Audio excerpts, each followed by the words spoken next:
দর্শক, নিচে লেখা অজ্ঞাতনামা শহীদদের কবর, তার ঠিক উপরে দেখেন যে স্মৃতিসৌধে শহীদদের স্মরণে ফুল দিতে আসা দর্শনার্থীরা এভাবেই গণকবর পাড়াচ্ছে। কেউ সেলফি তোলায়, কেউ খোশগল্প কিংবা আড্ডায় মশগুল রয়েছেন।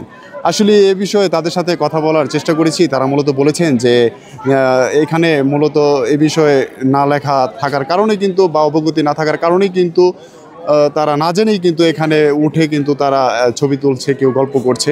আসলে এ বিষয়ে তারা বলছেন যে স্মৃতিসৌধের যে কর্তৃপক্ষ রয়েছে তাদের পক্ষ থেকে এ বিষয়ে প্রয়োজনীয় ব্যবস্থা গ্রহণ করা উচিত ছিল বলে তারা ধারণা করছেন। এখানে যেটা কবরস্থান বর্তমানে আছে, আমরা সবাই দেখুন ঘুরতেছি, কেউ আনন্দ হিসেবে ঘুরতেছে, কেউ সবাই বিনোদন নেওয়ার জন্য এখানে ঘুরতেছে, কিন্তু কবরস্থানের উপরে উঠে কেউ ছবি পিক তুলতেছে, কেউ আবার বসে বাদাম খাইতেছে। এটা তো ঠিক না। আমাদের যেটা কবর শহীদদের আমরা এখানে দেওয়ার জন্য আজকে এখানে শ্রদ্ধা জানার জন্য আসছি, কিন্তু শহীদের বুকের উপর চড়ে আর আনন্দ বিনোদন এটা তো আমরা মানতে রাজি না।